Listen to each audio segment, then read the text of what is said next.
you some more breaking updates as far as the ceasefire declared by Russia is concerned. Now, the Russian affiliate media claims that Moscow has declared a ceasefire in Ukraine from 6 p.m. GMT to open humanitarian corridors for civilians.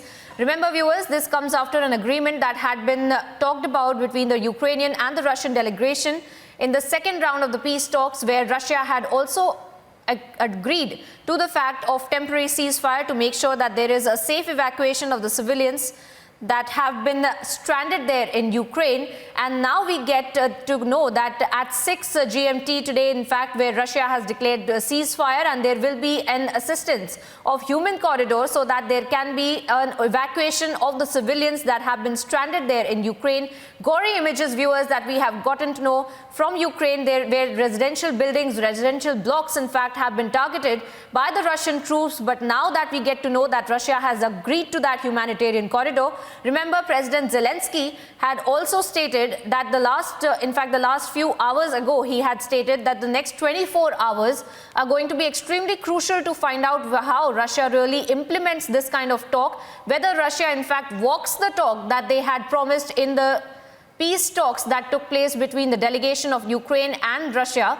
And we will also have to see whether this humanitarian corridor will also be employed to really carry out the war even further, since there is no permanent ceasefire that is yet to be agreed upon in Ukraine, especially when Ukraine had also put on the table that they need an exiting of the Russian troops from Crimea as well, the southern peninsula of Ukraine that had been annexed by Moscow in 2014 itself. And now Ukraine had put that part back on the table as well. And we had seen the diplomatic back and forth that went on between the Ukrainian and the Russian delegation that took place. And finally, when the peace talks had taken place in Belarus as well the first time around, and there was no real conclusion that had come to light, since there was an immediate ceasefire which was on the table but not really agreed upon till the last peace talk took place, and Russia has finally agreed to a humanitarian corridor that will be set up for safe evacuation of civilians. Crispino, my colleague, continues to join us on the broadcast. Crispino, now, what is this talk really going to look like on the ground? Russia has allegedly agreed upon the temporary ceasefire and the humanitarian corridor, but how will they actually make sure that the civilians are evacuated? How will the Ukrainian delegation or the officials on the ground also make sure, since several of the railway lines, several of the transportation areas had already been bombarded upon by Russia? What is this actually going to look like on the ground, Crispino?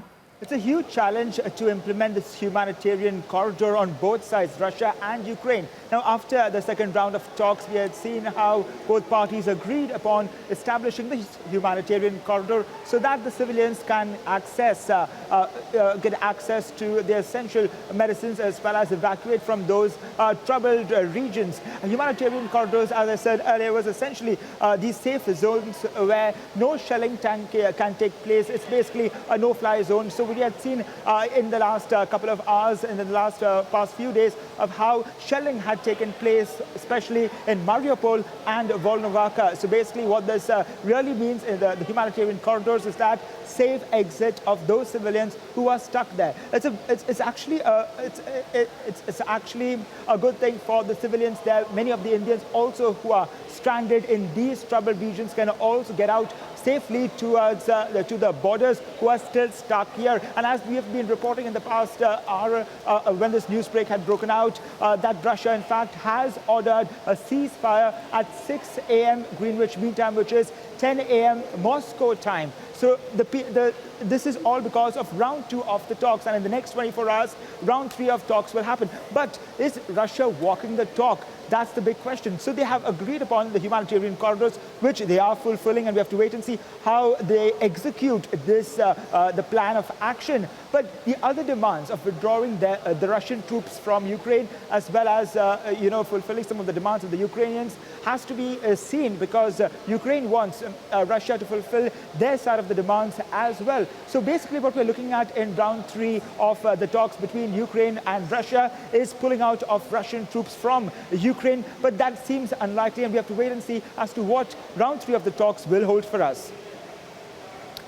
Well, yes, Crispino, we have seen the kind of promise that has now been made from the Russian delegation, and of course a ceasefire that has also been declared in several pockets of Ukraine. And also we have seen the kind of evacuation that took place near the borders of Poland as well, be it by the Indian embassy as well with respect to the Operation Ganga. But there are several Ukrainians as well, the ones who are not participating in the war, the ones who are not taking up arms, the ones who are actually stranded there, and the ones who have been proven to be collateral damage because of the Russian bombardment. And we have seen in Mariupol as well that the ceasefire has been declared, and towards those areas which will lead towards Donbass and other regions as well. Those are the places that Russia has in fact allowed for the movement of civilians as well as of now, isn't it? Absolutely. These are the two areas, Mariupol and Volnovakha, where Russia has allowed humanitarian corridors to be established so that the citizens can exit these areas where conflict has been taking place. But what is important to note here is that the targeting of residential buildings, the targeting of areas near train stations. And earlier also we had seen how at the Kharkiv railway station, the southern railway station, how the civilians were trying to flee. They had tried to flee amid the bombardment of their cities. They were left scared there. They were trying to board the trains, which were already packed. Humanitarian corridors are very much important because for those civilians trying to flee, and as you rightly pointed out, many of the civilians just want to flee the conflict zones. They are not taking up arms. They want a peaceful resolution to this entire crisis that has been unfolding for 10 days now. For 10 days. Crispino, stay on with us. Niranjan also joins us on the broadcast. Niranjan, now we see after day 10 of the Russian escalation, a final promise that has been now made by the Russia, where they will be calling a temporary ceasefire for the humanitarian corridors. There will be strategic plans that might also be made for safe evacuation of the civilians as well from other bordering countries.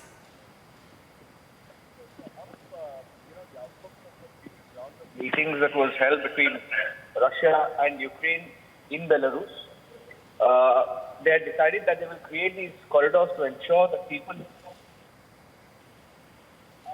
I think this is a big breakthrough also because many people, and it also, I think, I'm not sure whether it will affect any of the Indian students who are in any of these areas. There is humanitarian crisis in some of these parts. Humanitarian corridors and exit routes for civilians from Mariupol and Volnovakha. Now, these are mostly areas where Russia has made major headway. In Mariupol especially, there are reports that even the Russian media, the Russian government has been claiming that Mariupol is already under their control. So it's a big development because if Russia has control over Mariupol, citizens who may want to leave will now be allowed. And I think the Ukrainian side has also agreed on these humanitarian corridors and exit routes for civilians. We don't know whether this is a time-bound, sort of a humanitarian corridor that will be allowed. But Russia has declared ceasefire. For how long, we don't know, but they have declared ceasefire in this region. Perhaps also, I think, Priyanka, it's safe to say that, if they have control over this, the port town of Mariupol, perhaps they're not, expecting much firepower coming their way. And that's why they've decided to, allow people to pass because they're mostly in control of this region.